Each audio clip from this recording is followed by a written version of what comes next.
રાજ્યમાં કાયદો વ્યવસ્થાની સ્થિતિ કથળી હોય તેવી ઘટના બની છે। મોડી રાત્રે પ્રતાપ દુધાતના કાફલા પર હુમલાનો પ્રયાસ થયો। દુધાત સરદાર યાત્રા સંપન્ન કરીને ઘરે પરત ફરી રહ્યા હતા ત્યારે આ ઘટના બની। આ અંગે પ્રતાપ દુધાતે માહિતી આપતા કહ્યું કે 50 લોકોના ટોળાએ ધોખાથી હુમલોના પ્રયાસ કર્યો, જેમાં કારમાં નુકસાન થયું છે। આ હુમલો શા માટે કરવામાં આવ્યો તે હું નથી જાણતો।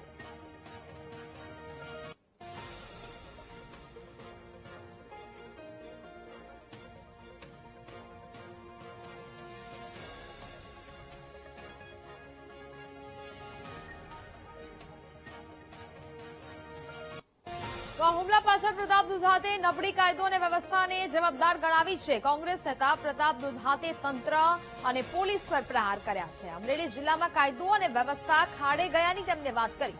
આ હુમલો મારા પર નહીં કોંગ્રેસ પર થયો હોવાની વાત કરી। મારા પર હુમલો કેમ થયો તેનો જવાબ પોલીસ જ આપશે। પ્રવાસન વિસ્તારમાં આ પ્રકારની ઘટનાથી લોકોમાં પણ ડર છે। ગઈકાલે રાત્રે પ્રતાપ દુધાતના કાફલા પર હુમલો થયો હતો।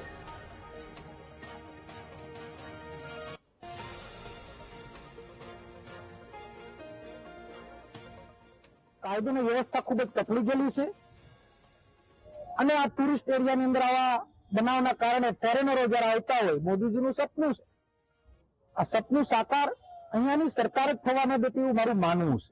એક જાહેર જીવનના વ્યક્તિ ઉપર, એક પાર્ટીના પ્રમુખ ઉપર હુમલો છે, એટલે કે કોંગ્રેસ ઉપર આ હુમલો એવું મારું માનવું છે। કારનો નંબર પણ વિડીયોમાં સ્પષ્ટ દેખાય છે, શું કે છે?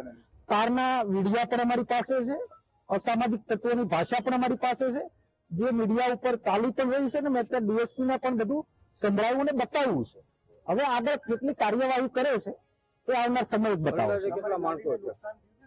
મારી ગાડી સ્પીડમાં કાઢી એટલે પાછળ થોડુંક નુકસાન થયું છે, મામૂલી નુકસાન થયું, કોઈ એવડું મોટું નુકસાન નથી થયું, પણ અખતરો થયો છે ત્યારે સરકાર અને તંત્ર આને સબક શીખવાડે એટલી લાગણી વ્યક્ત કરી।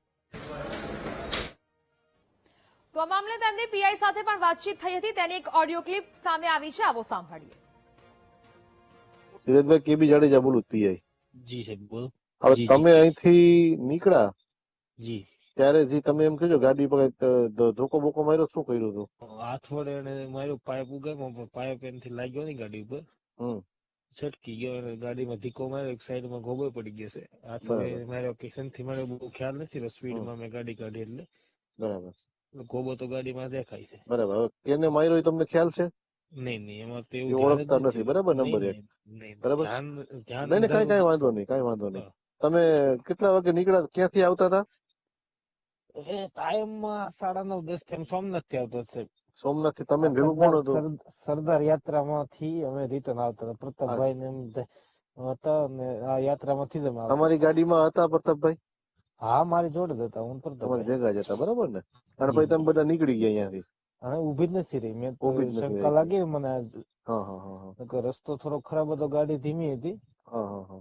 મેં શંકા કરી એટલે ગાડી મેં સ્પીડ વધારી દીધી। અને ઈ દુધાળા પાસે બન્યું કે અંદર બન્યું હતું? દુધાળાથી થોડુંક, દુધાળાથી 2 કિલોમીટર આમ ઓલી સાઈડ તુલસી શ્યામ બાજુ। તુલસી શ્યામ બાજુ? જી હા, બરાબર। હવે એ બાબતે કઈ તમારે ફરિયાદ કરવાની હોય તો અંદર કયો? હા, તો સવારે આવું ને સાહેબ, સવારે કરાવી દઈશ, કીધું મને પ્રતાપભાઈ કીધું એટલે સવારે કાયદેસર કરી નાખશું। આ તમારો નંબર છે? આ મારો નંબર છે।